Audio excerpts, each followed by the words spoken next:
형수남의 대명사가 있습니다. 바로 다나해 씨, 여배우 다나해 씨의 이야기입니다. 다나해 씨 같은 경우에는 당시에 정말 최고의 시청률을 자랑하던 엄청나게 그냥 모든 국민이 보던 이 드라마의 여주인공이었어요. 그래서 톱스타 반열에 오른 이 여배우였는데요. 그 당시엔 또 설문조사를 굉장히 많이 했었는데 시어머니들이 좋아하는 여배우 1위에 항상 이 배우가 자리를 차지를 했습니다. 그러던 어느 날 보도를 통해서 아주 충격적인 사건이 전해지게 되는데요. 그 전성기를 누린 지 불과 1년 만에 다나해 씨의 필로폰 투약 사실이 전해지게 됐습니다. 이 보도에 따르면요, 다나해 씨가 총 3차례에 걸쳐서 지인의 집에서 마약을 투약을 했다라고 전해졌는데요. 그런데 문제는 이게 끝이 아니었어요. 근데 마약도 사실 이미 충격인데 문제가 또 있었어요? 이 마약을 함께 한 사람이 더욱 문제가 된 거였는데요. 송간남 씨라는 이 사람이 등장을 합니다. 간남입니까? 네, 간남. 간통남 뭐 이런 느낌이에요. 간남 씨가 등장을 합니다. 근데 그가 바로 유부남이었어요. 이 보도에 따르면요, 이 둘은 한 모임에서 만나서 이제 가까워지게 됐고 연인 관계까지 발전을 하게 됐다고 하는데요. 이후 오피스텔에서 동거를 할 정도로 아주 대담한 불륜 행각을 보였다고 합니다. 함께 마약을 투약한 이 사실이 보도가 되면서 이 모든 사실이 대중에게 공개가 된 거죠. 야, 근데 불륜에다가 마약까지. 근데 다나해 씨는 이런 보도들에 대해서 다 인정을 했나요? 다나해 씨가 이렇게 얘기를 합니다. 술에 필로폰이나 다른 무엇을 탄 사실은 전혀 몰랐다. 그리고 나는 송간남 씨를 사랑한 죄밖에 없다. 근데 이 송간남 씨는 또 이렇게 얘기를 하는데요. 다나해 씨가 드라마 촬영으로 힘들어했고 또 자신의 가정사로 너무 힘들어하더라. 그래서 내가 피로회복제라고 하면서 이 필로폰을 술에 타서 마시게 한 적은 있는데 필로폰이라는 사실을 그녀에게 알리지는 않았다라고 그녀는 죄가 없다라는 식의 주장을 당시에 했습니다. 이 와중에 서로 약간 쉴드 치는 듯한 발언이 좀 둘이 나오고 입이 있네요. 쩍쩍 맞네요. 예. 근데 중요한 거는 송강남 씨와 함께 그 다나해 씨가 마약을 투약했고 두 사람은 불륜 관계라는 거는 뭐 이제 피할 수 없는 진실이 된 거잖아요. 그런데 여기서 또 반전이 일어납니다. 두 번째 공판 때였는데요. 송간남 씨가 마약류를 탄 사실을 다나해 씨에게 알렸다라고 180도 입장을 변화합니다. 어느 정도 나도 좀 빠져나갈 구멍을 만들기 위해서 이렇게 입장을 바꾼 게 아니겠느냐라고 좀 추측이 가능한 부분이죠. 그럼 뭐 어쨌든 같이 죽자 이렇게 된 건데 끝까지 갈 명료하시네요. 네. 진행이 아주 깔끔합니다. 근데 끝까지 지켜줄 것 같더니만 결국은 법 앞에서는 무너진 거잖아요.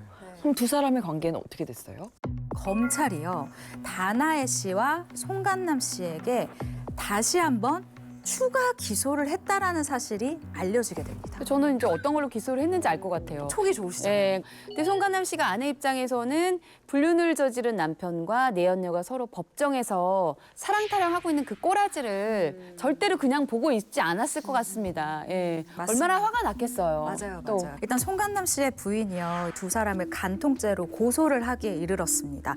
하지만 얼마 지나지 않아서요, 이 송간남 씨의 부인이 다나해 씨의 아버지를 만나서는 합의금 1억 원, 그리고 송간남 씨의 어머니에게는 합의금 5천만 원, 그리고 이 자녀가 있었어요. 2명의 자녀가 있었는데 이 자녀들이 성년이 될 때까지 매달 양육비로 25에서 50만 원을 받는다는 조건으로 이혼에 합의를 하면서 간통 고소에 이제 취하를 했습니다. 네, 그럼 두 사람은 일단 간통죄에서는 벗어났고 마약 투약 협의에 대해서만 재판을 받게 됐나요? 이 마약류 관리에 관한 법률 위반죄 혐의로 다나해 씨에 관해서는 징역 10월에 집행유예 2년이 선고가 됐고요. 이 송간남 씨에 대해서는 징역 1년에 집행유예 2년을 선고하고 보호관찰을 받을 것을 명령을 했습니다. 네, 판결도 판결이겠지만 2차 공판에서 송간남 씨가 다나해 씨에 대한 발언을 번복하게 되면서 둘의 관계도 당연히 틀어지지 않았을까라는 생각이 드는데요. 아닙니다. 다나해 씨가요.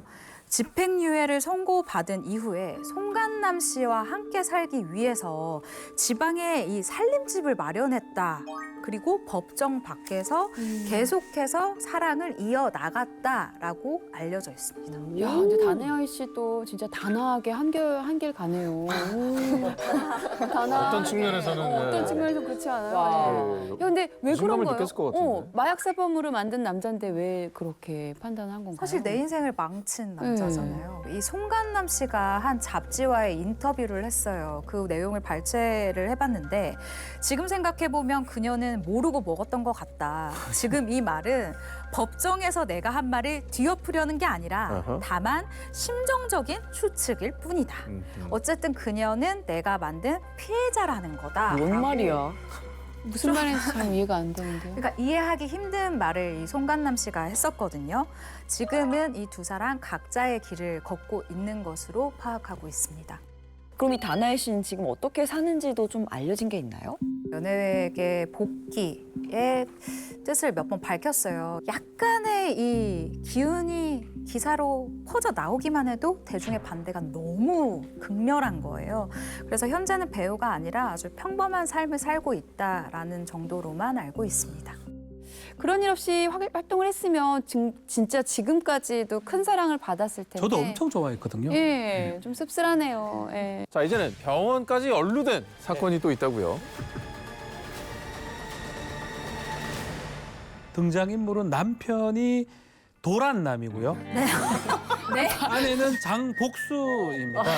장복수와 오. 도란남. 서로 만만치 않은데요. 네, 평범하게 20년간 가정 생활을 이루고 있는데 남편은 대기업 부장이고요. 아내는 좀 평범한 전업주부였습니다. 두 사람 이 가족이 큰 문제가 있었던 게 뭐냐면 이 남편 도란남이 여성 편력이 있어서 20년간 살면서 아내한테 여자 걸린 게 4번이나 더 이상 했다고 봐도 될 것 이게 같아요. 뭐 진짜 뭐 습관도 아니고 진짜 이게 뭐 한두 번을 봐주면 이렇게 계속하는 사람들이 있더라고요. 맞아. 더더군다나 이렇게 걸릴 때마다 이게 마지막이다. 정말 안 할게. 봐도 이렇게 하면서 용서를 계속 해준 거예요. 아니, 속이 얼마나 문드러졌을까요, 진짜. 예. 속이 이제 문드러지는 상황인데 남편 도란남이 아내한테 폭탄 선언을 합니다. 네. 이혼하자, 협의 이혼하자 선언을 해버립니다. 어? 남자가? 네, 먼저요? 예. 바람을 20년 참아준 아내한테 이혼을 요구했다는 거예요? 뭐 이유가 있어요? 아, 그래서 도란남이. 그래서 이혼 값을 하네. 도란남 진짜. 방송에서 이런 말 하는데 진짜 돌았네요. 도란남 얘기는 그간 너무 옥죄는 생활을 내가 했다. 좀 자유로운 어디가 없겠죠? 4번이나 바람 폈다며 어디가 우울했어. 대단하다. 이렇게 얘기하면서 이제 부부의 정을 생각해서 내 재판하지 않는다. 원만하게 협의 이혼하자. 이렇게 얘기를 한 겁니다. 뻔해. 네, 진짜 어이가 없네요. 적반하장이잖아요, 지금. 빨리 장복수 씨 어떻게 복수했는지 예. 말해주세요. 네. 그러던 어느 날 남편 도란남 씨가 퇴근을 하고 있는데 주차장에서 의문의 남성들이 도란남 씨한테 갑니다. 퍽치기 같은 게 일어나요. 그 남편이 쓰러지고 이 사람을 붙잡아서 도복끈하고 노끈 같은 걸로 묶은 다음에 이 사람을 4시간 정도 데리고 가서 구급차로 이동을 하게 된 겁니다. 구급차로? 아니, 갑자기 뭐 영화 같은 일이 좀 펼쳐지게 된 건데, 자, 그러면 4시간 떨어진 거 어디로 데려간 겁니까? 서울에서 4시간 떨어진 한 정신병원 폐쇄병동에 남편을 보냈습니다. 자, 말씀처럼 당연히 장복수의 계획입니다. 복수하라면서요. 남편 도란남 씨가 자신한테 이혼을 요구하니까 화가 상당히 났고 자신의 오랜 지인이 있습니다. 운전자 왕후구 씨라고 있어요. 이분한테 좀 부탁을 해서 이 사람을 폐쇄병동에 가둬둔 겁니다. 이 도란남이 예전부터 좀 우울증하고 약간의 불면증 증세가 있었던 거를 장복수 씨는 알고 있었던 겁니다. 요것을 아내가 장복수 씨가 이용을 했던 겁니다. 근데 혼자 할 수는 없어요. 그렇죠. 가족들의 동의가 또 있어야 돼요. 또 있어야죠. 한 명 더 필요한데 네. 시어머니를 좀 이용했어요. 어떻게 이용했지? 자, 시어머니한테 장복수 씨가 남편 도란남이 술을 많이 먹고 나를 폭력한다. 나는 이 혼인 생활을 유지하고 싶다. 정신병원에 좀 입원시켜서 우리 결혼 생활 유지시킬 수 있도록 좀 해달라라고 거짓말했고요. 어머. 이게 동의서를 받은 다음에 병원에 제출했던 겁니다. 근데 남편 도란남 씨가 가만히 있었을 것 같지 않거든요. 이 사람도 막 머리가 팡팡 돌아가는데 건물의 3층 흡연실에 갔다가 일주일 만에 폐쇄병동에서 탈출을 합니다. 아, 진짜 영화 찍었네. 네. 그리고 이 아내 장복수 씨가 이런 일을 꾸몄다는 것도 알게 됩니다. 아내가 이렇게까지 한 데는 뭔가 다른 의도가 있지 않았을까라는 생각이 들거든요. 이혼 협상 과정에서 좀 유리한 조건을 좀 끌어올려고 했던 것 같아요. 남편의 그 약간의 불안한 그 정신 질환을 이용하려고 했던 것 같아요. 예. 바람을 많이 폈다고 하지만 증거 같은 게 안 갖고 있습니다. 이혼을 한다 그러면 본인한테 불리할 수 있다라고 생각이 들고 또 재산 분할이나 위자료에서 좀 더 받으려면 남편이 좀 병원에 있는 게 좀 더 우위에 있을 거라고 본인은 판단을 했던 것 같습니다.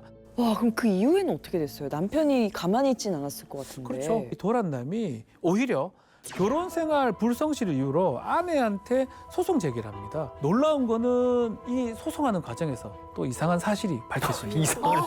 이상한 사실. 왕호구가 있죠. 예. 구급차 운전자. 네. 오렌지. 왕호구. 네. 사실 이 왕호구 씨가 상간남이었다. 누구의? 장복수? 장복수 씨의 상간남이었단 말이에요. 장복수가 어떻게 그럴 수가 있어? 그래서 이게 문제가 되는 거예요.